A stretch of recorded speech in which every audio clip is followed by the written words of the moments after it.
My sister called my son a bastard at every family event. I made sure she never opened her mouth again. My sister Holly always had to be the perfect one in our family with her investment banker husband and her 2 kids who played violin and spoke 3 languages. I never cared about her showing off until I had my son Oliver. See, Oliver's dad bailed when I was 6 months pregnant.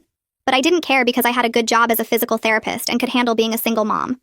My parents were amazing, helping with babysitting and being completely obsessed with their first grandkid. For the first year, everything was actually peaceful. Holly lived 3 hours away, so we only saw her at major holidays. And even then, she mostly ignored Oliver to talk about her kids' achievements. I figured she was just jealous that her kids weren't the only grandchildren anymore. Then Oliver started walking and talking. And suddenly Holly had opinions. It started at Easter dinner when Oliver was 18 months old. He was toddling around being cute, and my dad was helping him hunt for eggs when Holly said it was a shame Oliver would grow up without a father figure, since boys without dads always ended up troubled. I told her that was ridiculous and plenty of single moms raise amazing kids. She just shrugged and said statistics don't lie while looking at Oliver like he was already doomed. By his 2nd birthday, Holly had escalated to calling Oliver that poor child whenever she talked about him. She'd tell her kids to be extra nice to their cousin because he didn't have a daddy like they did. When Oliver started preschool, she asked if I was putting him in therapy yet for his abandonment issues. He was 3 and happy as could be, but according to Holly, he was already damaged goods. The word bastard started slipping out when she thought I wasn't listening. She'd whisper to her husband about how embarrassing it was to have a bastard nephew. At Thanksgiving, she actually told her kids not to get too attached to Oliver, because children from broken homes often had behavioral problems. Oliver was right there coloring and looked up confused. That's when I started getting really angry, but my mom kept saying Holly didn't mean anything by it and I shouldn't start drama. The breaking point came at our family reunion last summer. Holly had been drinking wine all afternoon and got louder with each glass. Oliver was playing with his cousins when he accidentally knocked over Holly's daughter's lemonade. Holly grabbed Oliver's arm and yanked him up, saying, "This is what happens when bastards don't have fathers to teach them manners." Oliver started crying and asked me what a bastard was. In front of 40 relatives, my sister had just taught my 5-year-old son that word while calling him one. Everyone went silent, but nobody said anything to Holly. That's when I decided my sister needed to learn exactly how it felt to be humiliated in front of family. First, I did some digging on social media and found out something interesting about Holly's perfect husband. He'd been commenting a lot on his young assistant's posts, especially the bikini ones from her vacation. The comments were just friendly enough to not be proof of anything, but suspicious enough to plant seeds of doubt. I screenshot everything for later. Then I found out through our cousin that Holly's investment firm had just lost a huge client because of a mistake she'd made that cost them millions. She'd been hiding it from everyone, pretending work was going great. At Christmas, I put my plan into action. Holly started her usual routine, making passive-aggressive comments about Oliver needing a male role model. I let her go on for a bit, then mentioned how nice it was that her husband was mentoring young women at his company, especially that pretty assistant he seemed so close with. Holly's face went white. Her husband started stammering about work relationships. I kept going, saying I'd seen how supportive he was on all her beach photos, and it was refreshing to see a married man so comfortable with young female friendships. Holly tried to change the subject, but I turned to her kids and said they were lucky to have parents who trusted each other so much. The tension was incredible. Then my aunt asked Holly about work, and I jumped in saying Holly was being so modest about her recent big moves at the firm. Holly tried to shut me down, but I kept praising her for handling that major client loss with such grace. I asked if she'd found new clients to cover the millions in lost revenue yet. Her husband's head snapped toward her, demanding to know what client loss. Holly had to admit in front of everyone that she'd been hiding a career-destroying mistake for 3 months. The perfect family image shattered in minutes. But I wasn't done. I turned to Holly's kids and said they should be proud their mom was handling everything so well at work. Her oldest daughter looked confused and asked what I meant about clients. Holly's face went from white to red as she tried to shut down the conversation, but my uncle jumped in asking if everything was okay with her job. I kept my voice sweet as sugar while I explained that Holly had been so brave dealing with losing that major account, and wasn't it amazing how she kept showing up to family events pretending nothing was wrong? Her husband grabbed her arm and pulled her into the kitchen, and through the doorway I could hear him demanding to know why this was the first he was hearing about any of this. Holly tried to say it wasn't a big deal, but he was getting louder, asking how losing millions of dollars in revenue wasn't something she'd mentioned to her own husband. My mom looked at me with this horrified expression, but I just smiled and took another bite of my Christmas cookies. Holly came back to the table with mascara running down her face and announced they were leaving. She grabbed her kids' coats and started shoving their arms into sleeves while they protested about not getting dessert yet. Before she walked out, she looked straight at me and said, "I would regret this." I told her I'd been regretting staying quiet for 5 years while she tortured my son, so we were even now. The door slammed so hard it rattled the windows, and the whole family just sat there in silence staring at their plates. The next morning, my phone started blowing up before I even got out of bed. Text after text rolled in from aunts, uncles, cousins, and family friends who'd heard about what happened at Christmas dinner. My Aunt Sarah sent 3 paragraphs about how family should support each other through hard times, not air dirty laundry in public. My cousin Jake said Holly had it coming after years of being cruel to Oliver, and he was glad someone finally called her out. Uncle Mark wrote that I was out of line bringing up work issues that weren't my business to share. My phone kept buzzing with new messages every few minutes, and I realized the family had split into two camps. Half of them thought I'd crossed a line by humiliating Holly in front of everyone, especially about her marriage and career. The other half admitted they'd watched Holly be nasty to Oliver for years, and were relieved someone finally stood up to her. I sat in bed scrolling through the messages, and it hit me that I'd just blown up our entire family dynamic in one dinner. My mom called around 10 in the morning, and I could hear she'd been crying before she even said hello. She begged me to call Holly and apologize, saying the family couldn't handle this kind of drama and someone needed to be the bigger person. I asked her why I should apologize when Holly had spent 5 years calling my son a bastard and nobody ever asked her to say sorry. Mom said that was different because Holly never meant to hurt anyone. She just had strong opinions about family structure.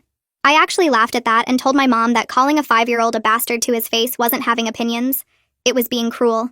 Mom started crying harder and said I was tearing the family apart, and couldn't I just smooth things over for everyone's sake? I told her I was done smoothing things over while my son got treated like garbage, and if the family couldn't handle me defending Oliver, then maybe they needed to pick better battles. She hung up on me, which she'd never done in my entire life. Around noon, my phone lit up with a text from Holly that was so long it came through in 3 separate messages. She wrote that I was a jealous single mother who couldn't stand seeing her happy and successful, so I decided to destroy her marriage out of pure spite. She said Bryson's assistant was just a work friend, and I'd twisted innocent social media comments into something ugly because I was bitter about being alone. Holly claimed I'd always been jealous of her perfect family, and used Oliver as an excuse to attack her when really I just hated that she had everything I wanted. She wrote that bringing up the work situation was a low blow because she'd been handling it privately, and I had no right to embarrass her in front of the whole family. The texts kept coming, saying I was a terrible sister who prioritized revenge over family unity, and that Oliver would grow up learning it was okay to hurt people who made you angry. She ended by saying she hoped I was happy now that I'd ruined Christmas and turned everyone against each other. I screenshot every single message she sent because the way she was defending herself so hard told me I'd hit way closer to the truth than she wanted to admit. If Bryson's assistant really was just a work friend, Holly wouldn't be this defensive about me mentioning it. If the work situation was actually under control, she wouldn't be this upset about me bringing it up. I saved all the screenshots to a folder on my phone labeled Holly's Meltdown and didn't respond to any of her texts. Let her sit there wondering if I was going to share her messages with the family too. That afternoon, my dad called and I braced myself for another lecture about family harmony and being the bigger person. Instead, he said he was proud of me for finally standing up to Holly's bullying. I almost dropped my phone because my dad never took sides in family conflicts, always playing the peacekeeper role. He told me that he and my mom had heard Holly make cruel comments about Oliver for years, but they didn't know how to address it without causing drama. Dad said they'd convinced themselves Holly didn't really mean anything by it, and that confronting her would just make things worse. But watching her grab Oliver's arm at the reunion and call him a bastard while he cried made my dad realize their silence had enabled her behavior. He admitted he should have shut Holly down the first time she made a comment about Oliver not having a father, but he'd taken the easy route of pretending it wasn't a big deal. Dad said he'd talked to my mom last night after she got off the phone with me and told her they needed to stop protecting Holly from consequences just because she was their daughter too. He knew my mom was upset about the family fighting, but he wasn't going to ask me to apologize for defending my son when Holly had never apologized for years of cruelty. I started crying on the phone because having my dad's support meant everything, and I'd been so sure the whole family would turn against me. He said Oliver was lucky to have a mom who would fight for him, and Holly needed to learn that treating people badly eventually catches up with you. We talked for almost an hour about how the family had always swept problems under the rug instead of dealing with them, and maybe this blow-up was necessary even if it was painful. 2 weeks later, Oliver climbed into my lap while I was reading on the couch and asked why Aunt Holly was mean to him. My stomach dropped because I'd been hoping he wouldn't bring it up, but I should have known better. He asked if it was because his daddy left, since that's what Aunt Holly always talked about. I felt my heart break into pieces as I tried to figure out how to explain adult cruelty to a 5-year-old. I told him that sometimes when people are unhappy with themselves, they say hurtful things to other people, and it has nothing to do with the person they're being mean to. I said Aunt Holly had some problems in her own life that made her feel bad, so she tried to make other people feel bad too. But none of it was his fault. Oliver seemed to accept that answer and asked if Aunt Holly was going to be nice now. I said I wasn't sure, but I promised him that I would always protect him from people who were mean, even if they were family. He gave me a hug and went back to playing with his trucks, and I thought that was the end of it. But over the next few days, I noticed Oliver being quieter whenever anyone mentioned family gatherings or asked about his cousins. He stopped talking about wanting to play with Holly's kids, and when my mom called to say hi, he didn't want to chat like he usually did. I realized the Christmas confrontation had affected him more than I thought, and now he was being cautious around anything family-related. Part of me felt vindicated that I'd stood up to Holly, but another part felt sick that Oliver was picking up on all the tension and changing his behavior because of it. The first week of January, I ran into our cousin at the grocery store, and she pulled me aside in the produce section to tell me that Bryson had moved out of Holly's house right after New Year's. She'd heard it from Holly's neighbor who saw him loading boxes into his car on January 2nd. Apparently, Holly had confronted Bryson about the social media comments with his assistant the day after Christmas, and he'd admitted to having what he called an emotional affair. He swore nothing physical had happened yet, but he'd been texting the assistant constantly and had taken her to lunch multiple times without telling Holly. Holly had demanded he cut off all contact with the assistant, but Bryson said he had genuine feelings for her and needed space to figure things out. So he moved into a hotel and then got an apartment near his office. Our cousin said Holly was a complete mess, crying to anyone who would listen about how her marriage was falling apart. Part of me felt vindicated because my comments about Bryson's assistant had hit a real nerve and I hadn't been making something out of nothing like Holly claimed. But another part of me recognized that I'd just blown up my sister's marriage in front of our entire family at Christmas dinner. Sure, the problems were already there, but I'd forced them into the open in the most public and humiliating way possible. I stood in the grocery store holding a bag of apples and wondered if I'd gone too far. But then I remembered Oliver crying at the reunion asking what a bastard was, and the guilt faded pretty quickly. On Monday morning at work, my coworker Michelle stopped by my treatment room between patients and mentioned she'd seen a job posting online for an investment analyst position that sounded exactly like Holly's job. She thought it was weird since Holly had just been bragging at Thanksgiving about a promotion she was expecting. I pulled up LinkedIn on my phone during lunch and found the posting Michelle was talking about. It was definitely Holly's exact position at her firm, which meant they were replacing her. I started digging deeper through LinkedIn and company news and discovered Holly hadn't just lost a client like I'd mentioned at Christmas. She'd actually been forced to resign. The mistake she'd made involved giving bad advice that cost the client not just money, but also created potential legal liability for the firm. Holly's bosses had given her the choice to resign quietly or be fired publicly, so she'd taken the resignation option to save face. Nobody in the family knew the full extent of how bad it was, including Bryson apparently. I had screenshots of the company's internal communications that our cousin had forwarded me months ago, proving Holly's mistake was way worse than anyone realized. I sat at my desk staring at the proof on my phone, and part of me was tempted to share it with family members who thought I'd exaggerated about Holly's career problems. I could completely destroy what was left of her professional reputation by showing everyone the truth. But something stopped me from hitting send on those messages, and I just saved the screenshots to the same folder as Holly's defensive texts. On Tuesday afternoon, someone knocked on my apartment door, and when I opened it, Bryson was standing there looking furious. He demanded to know why I'd decided to destroy his family at Christmas dinner. I told him to come inside because I didn't want my neighbors hearing this conversation. Bryson stormed into my living room and started yelling about how I'd made his private relationship with his assistant into a public scandal. He admitted the situation with his assistant was inappropriate, but said he and Holly were working through it privately, until I decided to announce it at Christmas dinner. Now Holly was telling everyone he was a cheater. His kids were asking why Daddy didn't live at home anymore, and his parents were calling him a disappointment. I let him finish his rant, then asked him how long he'd been planning to leave Holly for his assistant. He stammered that it wasn't like that. They were just friends who got too close. I told him that friends don't comment on each other's bikini photos with heart emojis and offers to go to the beach together. Bryson's face went red and he said I had no right to go through his social media and twist everything to fit my narrative. I said I wouldn't have looked at his social media at all if Holly hadn't spent 5 years calling my son a bastard. Maybe instead of yelling at me, he should ask his wife why she was so cruel to a child. Bryson said Holly's comments about Oliver were just her being honest about the challenges of single parenthood, and I was too sensitive. I told him to get out of my apartment before I called the police, and that if he ever defended Holly calling my son a bastard again, I'd make sure everyone knew exactly how many times he'd taken his assistant to lunch on company time. Thursday morning, my boss asked me to come to her office before my first patient arrived. She closed the door and told me that 3 clients had requested different therapists over the past week because they'd heard about my family drama through the small-town gossip network. She wasn't firing me, but she needed me to understand that my personal life was affecting my professional reputation.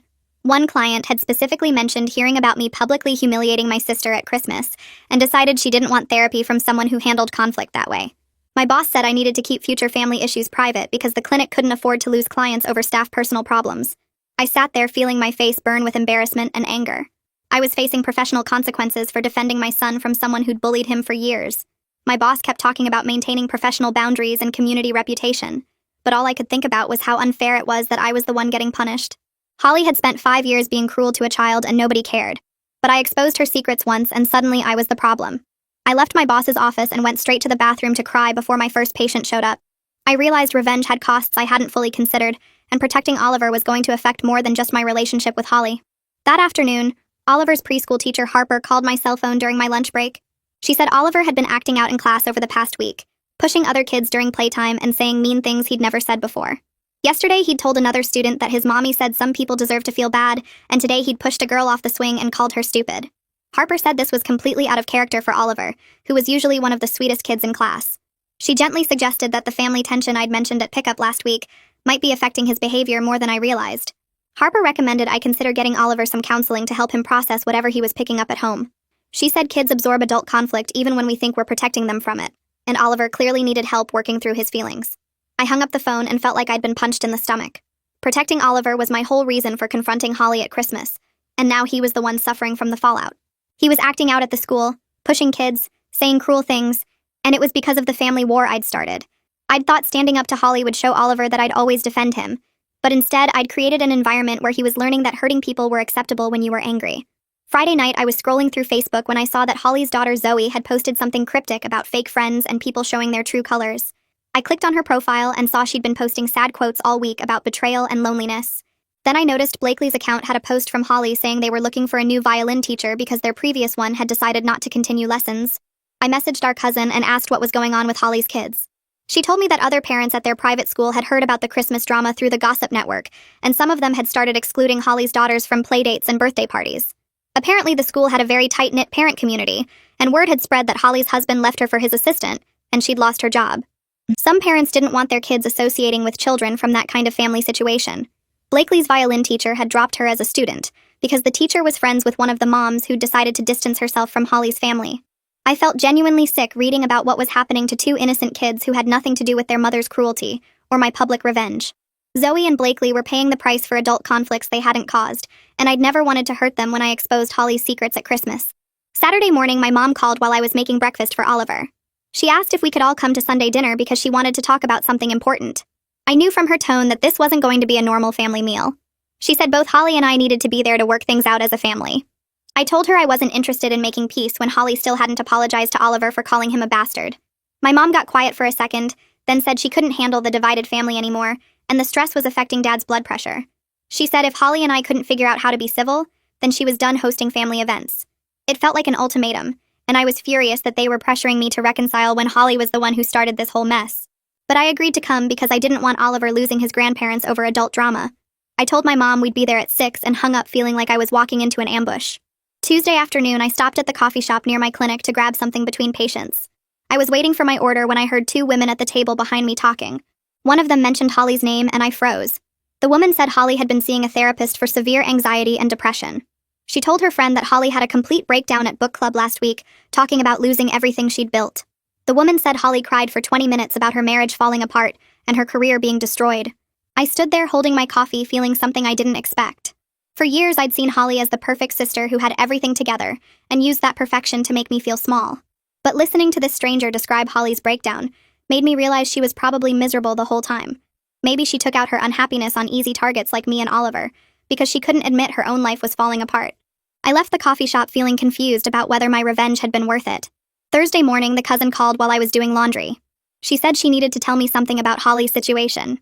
Holly's forced resignation meant she lost unvested stock options worth over $200,000. Combined with Bryson leaving, Holly might have to sell their house because she couldn't afford the mortgage on her own.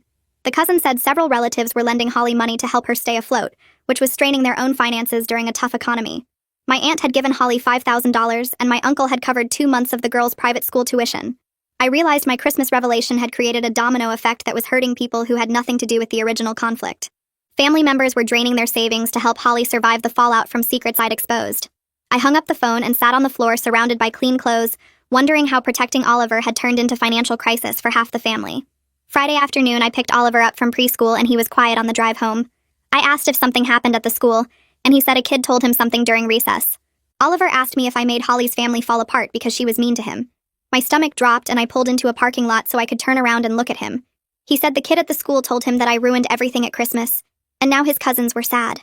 Oliver's eyes were filling with tears, and he asked if it was his fault that Holly's family was broken. I unbuckled my seatbelt and climbed into the back seat to hug him. I told him that none of this was his fault, and that adults sometimes make mistakes when they're trying to protect people they love. He asked if I made a mistake, and I didn't know how to answer. I said protecting him was right, but maybe I did it in a way that hurt more people than necessary. Oliver was taking on guilt for adult conflicts that he didn't understand, and I had no idea how to explain that the world was more complicated than good people and bad people. Saturday night, I checked my email before bed and saw a message from Holly. The subject line said, "We need to talk." I almost deleted it, but something made me open it. Holly wrote that she wanted to apologize to Oliver but needed to set some boundaries about family information staying private. She admitted she was cruel about my single motherhood because she was projecting her own marriage insecurity onto me. She said watching me seem happy as a single mom while she was miserable in her perfect marriage made her jealous and mean. But then Holly wrote that I had no right to publicly destroy her life in front of 40 relatives at Christmas. She said I could have confronted her privately about her behavior toward Oliver, instead of exposing her marriage problems and career failure to the entire family. The email was raw and honest in a way Holly had never been with me.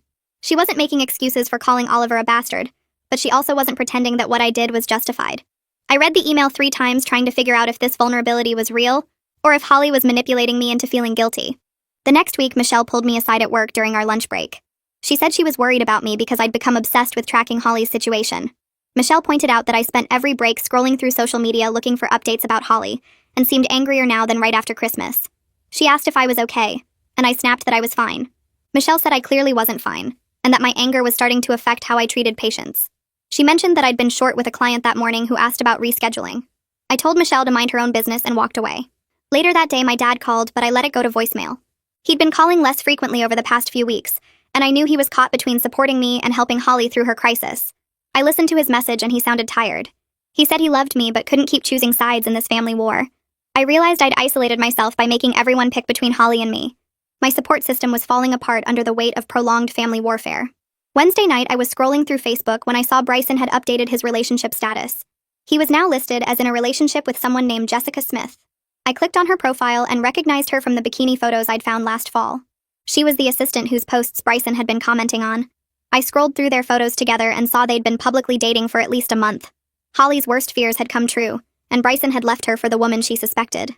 I sat there staring at photos of Bryson and the assistant at restaurants and events. Holly was now a single mother facing the exact situation she'd spent 5 years mocking me for. But she was also dealing with career destruction and financial crisis on top of the divorce. I had a choice to make about whether to keep enjoying her downfall or recognize that she'd hit bottom. Continuing to push served no purpose except cruelty, and I was tired of being cruel.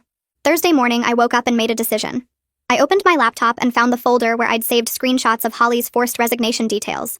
I'd been considering sharing them with family members who thought I'd exaggerated her career problems. The screenshots showed emails between Holly and HR discussing the exact nature of her mistake and the firm's decision to force her out. I stared at the files for a long time, then selected them all and hit delete. I realized Oliver didn't need me to completely destroy his aunt to feel protected. At some point, revenge crosses from justice into something uglier, and I'd already crossed that line. I was exhausted from months of anger, and ready to see if there was a way forward that didn't require total family destruction. I emptied the trash folder on my computer and felt something shift inside me. Friday afternoon, I called Holly's cell phone. She answered on the 3rd ring, and we were both silent for a few seconds. I told her I'd read her email and was willing to meet somewhere neutral without our parents. Holly suggested a park halfway between our houses. We agreed to meet Sunday at 2 in the afternoon. When I got there, Holly was already sitting at a picnic table looking smaller than I remembered. I sat down across from her and we stared at each other. Holly started talking first and apologized for years of cruel comments about Oliver. She admitted she was jealous that I seemed happy as a single mom while she was miserable in her perfect marriage. She said calling Oliver a bastard was unforgivable, and she understood if I never wanted to speak to her again. I told her that publicly destroying her life at Christmas went further than necessary. I said I could have confronted her privately about her behavior instead of exposing her secrets in front of everyone. We both started crying and agreed we'd hurt each other enough. The next Tuesday, Holly texted asking if she could come to my apartment to apologize to Oliver directly. I asked Oliver if he wanted to talk to Holly, and he nodded. Holly arrived at 6 with a stuffed dinosaur for Oliver. She sat down on the floor with him and told him she'd said mean things because she was sad inside. She said none of it was his fault, and that she was sorry for making him feel bad. Oliver looked at her for a minute, then asked if she was still sad. Holly said she was working on feeling better. Oliver hugged her and asked if his cousins could come play sometime. The simplicity of his response made both Holly and me realize how much we'd complicated something that could have been resolved much earlier. Oliver ran off to play with his new dinosaur, and Holly and I sat on my couch in silence. We both knew we'd never be close sisters, but maybe we could be civil for the kids' sake. The following week, Holly texted asking if she could take Oliver to the park with her girls. I said yes because Oliver had been asking about his cousins non-stop since her apology. I watched from a bench as Holly pushed all 3 kids on the swings and helped them build a sandcastle together. She was patient and kind with Oliver in a way I'd never seen before, and when he fell and scraped his knee, she cleaned it up and gave him a hug without any of her usual judgment about single moms raising fragile kids. On the drive home, Oliver told me he liked having his aunt back and asked if we could do it again soon. I told him we'd try to see them more often, but that sometimes grown-ups needed time to work through their problems. He seemed satisfied with that answer and went back to playing with his dinosaur. Over the next few weeks, Holly and I started texting about normal things like what the kids were doing in the school and funny stories about their latest antics. We weren't close, but we were civil, and that felt like enough given everything that had happened. She sent me a job posting for a position at a smaller investment firm and told me she'd applied even though the pay was less than half what she used to make. I could tell she was scared about starting over but trying to stay positive for her girls. My mom called to say she was relieved Holly and I were talking again because the family tension had been making her physically sick with worry. I told her we were working on it but that she needed to stop expecting us to go back to how things were before, because that version of our relationship was built on Holly's cruelty and everyone's silence about it. 3 months passed and I got a call from Harper asking if I had a few minutes to talk about Oliver. My stomach dropped because I immediately assumed the worst, but she quickly reassured me that everything was fine. She said Oliver had been doing much better in class over the past several weeks and seemed back to his normal, happy self. He was playing well with other kids again, and his aggressive behavior had completely stopped once the family drama calmed down. She told me he seemed more secure and confident, which was exactly what I needed to hear after months of worrying I'd damaged him permanently with the Christmas confrontation. I thanked her for calling and hung up feeling like I could finally breathe properly for the first time since the holidays. That afternoon, I picked Oliver up from preschool, and he ran to me with a painting he'd made of our family. He'd drawn me, his grandparents, Holly, and his cousins all holding hands under a big sun. I asked him why everyone was holding hands, and he said because families stick together even when they fight sometimes. The simple wisdom of a 5-year-old hit me harder than any therapy session could have. Over the next few weeks, I noticed Oliver was more careful around family gatherings, though, asking me questions about why adults get mad at each other and whether everyone would be nice at the next dinner. He'd developed a cautious awareness that hadn't been there before, checking my face for signs of tension whenever Holly was in the room. I hated that he'd lost some of his innocent trust in family harmony, but I also knew he was learning that relationships could survive conflict and repair themselves with effort. 4th of July came around and my parents hosted a barbecue in their backyard. I arrived early to help set up and found Holly already there arranging plates and cups on the picnic tables. We said hello and worked side by side in careful politeness, both of us aware that the whole family was watching to see how we'd interact. My dad fired up the grill and Mom kept nervously glancing between Holly and me like she expected us to start fighting at any moment. When other relatives arrived, there was an awkward tension as people tried to figure out whether they were allowed to mention Christmas or if we were all supposed to pretend it never happened. My uncle made an uncomfortable joke about keeping the peace this year, and everyone laughed too loud. Holly's girls ran straight to Oliver and they disappeared into the yard to play on the swing set, completely unbothered by the adult weirdness surrounding them. I watched Holly watching her daughters and saw her shoulders relax a little when she realized the kids were fine. We ended up standing near each other by the food table and she asked how my work was going. I told her about a new patient I was treating, and she actually listened instead of looking for ways to one-up me with her own accomplishments. She mentioned she'd gotten the job at the smaller firm and was starting next week, and I could see both relief and fear in her eyes about this new chapter as a single working mom. Throughout the afternoon, Holly and I maintained our careful distance, speaking when necessary, but not forcing closeness that neither of us felt ready for. Some relatives tried too hard to get us to interact, while others avoided putting us near each other, and the whole dynamic felt strained compared to the fake harmony we used to have. My mom visibly relaxed as the day went on without incident, though she still tensed up whenever Holly and I ended up in the same conversation. By the time the fireworks started that evening, I realized our family had permanently changed into something more honest, but way less comfortable than before. And maybe that was actually healthier, even if it didn't feel as easy. As I watched Oliver playing with his cousins in my parents' backyard during the fireworks, I thought about everything that had led to this weird new normal we were all navigating. Protecting Oliver from Holly's cruelty was absolutely the right thing to do, but publicly destroying her life at Christmas had created complications I was still processing months later. Holly learned that calling a child a bastard had real consequences that went beyond just hurt feelings, and I learned that revenge feels amazing in the moment, but leaves you dealing with messy aftermath for a long time. Our family would never go back to pretending everything was perfect with Holly's fake achievements and everyone ignoring her mean comments about Oliver. Maybe that was better than the fake peace that had allowed her behavior to continue for years without anyone calling her out on it. Oliver was safe now and knew I would always defend him no matter what, and that mattered more than anything else, even if getting here had been messier and more complicated than I'd planned. He looked up at the fireworks with his cousins beside him and smiled, and in that moment I knew we'd all survive this family mess, even if we'd never be the same as before.